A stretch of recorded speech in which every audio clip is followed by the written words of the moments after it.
in the 2023 ODI World Cup opener.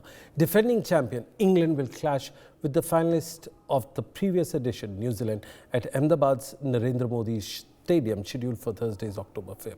In the recent encounter, England secured a 3-1 victory over the New Zealand in a 4-match series with several of their top players missing from both sides. However, the World Cup promises to be a different level of intensity, setting for a stage that is supposed to be a thrill and kick-off to the tournament. England's first-time warm-up game against India was washed out, but they managed to get some practice against Bangladesh, winning a rain-affected match by 4 wickets through the Duckworth-Lewis system.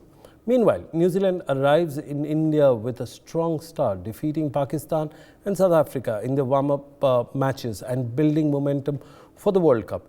In the realm of ODIs, England and New Zealand have clashed 95 times, with England holding a slight edge with 45 wins to New Zealand's 44. Their rivalry has also produced 2 ties and 4 matches with no results, emphasizing the competitiveness between the 2 cricketing giants. The Narendra Modi Stadium offers a mix of 6 black soil pitches and 5 red soil pitches, which tends to favor the seam bowlers, while the black soil pitches become conducive to slower bowlers. As the match progresses, batsmen can score well if they settle in, and type of the pitch for the game remains to be a mystery. Unfortunately, the weather forecast appears promising, or rather fortunately, with no rain expected during the match. Although dew could impact the conditions, making the toss decision crucial for both the captains. Well, joining us are 2 important guests right now who specially joined with us on this special coverage. One is Christopher Mufufu, who's played for over 15 years for Zimbabwe, and Dev Tyagi, who's a podcaster. Chris, I'd like to go on to you first and ask you the first and the basic questions. Are you excited? It's a big day. A few hours from now, we get into the biggest cricketing extravaganza. Do you personally feel it's the biggest show on earth? Your views, Chris? Yeah, definitely. I think it's the greatest show in the world at the moment. You know, I know we've got rugby being played at the moment, the Rugby World Cup, but you know, I've been looking forward to this Cricket World Cup that is starting today. So for me, it is actually the greatest show that has ever been, or that has ever happened in quite a long time. And you know, having the World Cup in India, what a place to have the game of cricket being played. So it's one of the best at the moment. That's on my side, and I believe there's a lot of people agree with me. Well, let's roll back the years. In the previous edition, do you think we would have got a different result? What's your personal view when some of the section of the fans felt that it should have been declared as joint winners, considering that you know, the final result was little not very conclusive, to say in a mild manner?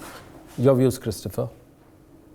The last World Cup finalist, locking horns again, New Zealand against England. You know, people have their own opinions. And some of them are saying that they should have been made, you know, joint winners. But you know, I think also when it comes to the game of cricket, there's always rules, and that's what was followed the last time these 2 teams played. But it was an amazing World Cup. And when you look at it, also you feel for New Zealand that it's one team that has done well, and you know, they always been that team that just doesn't cross that hurdle. But you know, at the end of the day, I think what was put in order in terms of rules, that's what happened in the last World Cup. And I'm looking forward to seeing these 2 teams, you know, clashing again today. Well, that was very well said. Chris, one more question that is bothering the fans. In fact, they've been guessing, crystal ball gazing. What are your views about the game today? Which 2 players will stand out on day 1 of the World Cup, the first day? Yeah, it's going to be a great game. I'm looking forward to this game today. You know, it's quite hard for me to say that the 2 most outstanding players. For me, I think England has got a great team at the moment, and I'll still back a guy like David Malan. You know, he's that dark horse who scores runs at a rapid strike rate, without people seeing the way he plays. It's a little bit different from other players from that England. He's got those strokes that, you don't see him running away with the game, but he scores quite quickly, especially the last 2 years. He's been a marvel for Team England. So, he's one of those guys that I'll put ahead and say, and a lot of people will be looking forward to seeing what Ben Stokes can do. He's one person that a lot of people are looking forward to seeing him, coming out of that retirement and getting back to the team. And we saw what he did last month when he made that incredible 180.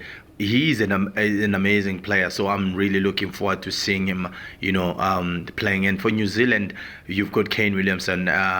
We'll see whether he gets to play today since he's coming from an injury, but I believe he's definitely one of those players that we saw him in the warm-up. He's looking quite good, looking quite sharp. So, and then you've got other guys.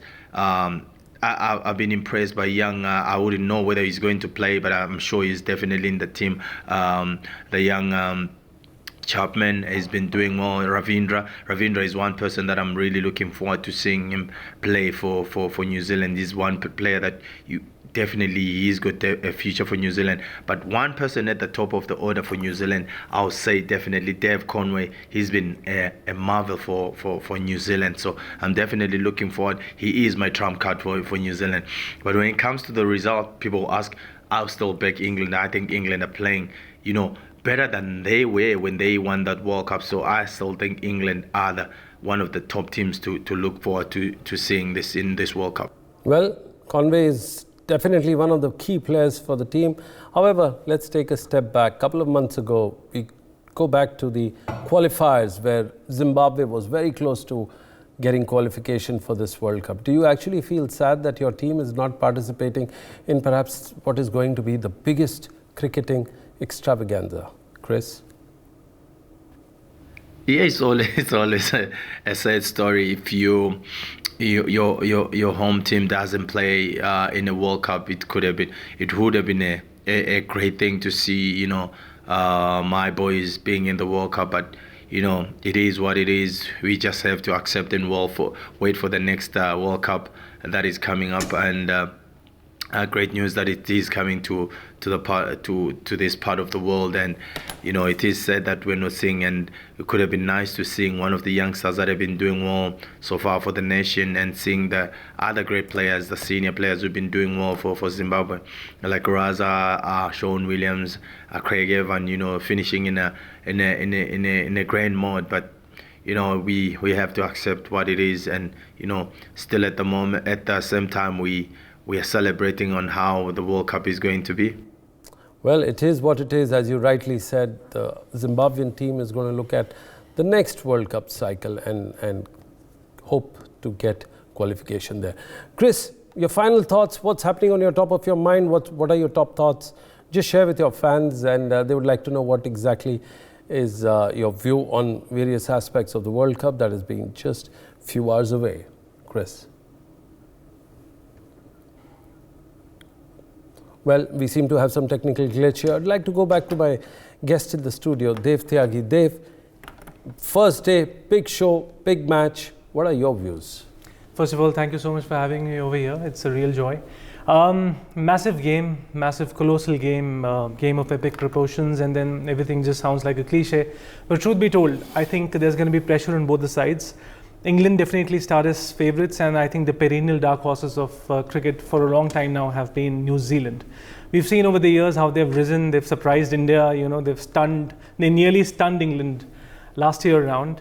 And but I would still say it's going to be even Stevens, because never say never in cricket. Having said that, I think very silently so New Zealand would have a score to settle with England. And maybe the first game is where we all come to see that.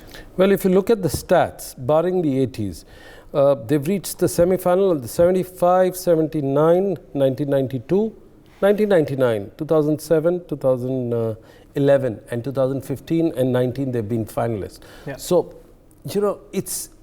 doesn't it look a little unfair when you have these stats where they've reached almost, barring two occasions, they've reached all the semi-finals and two consecutive finalists? Do you think it's still a wrong side when you consider them the underdog? Your views?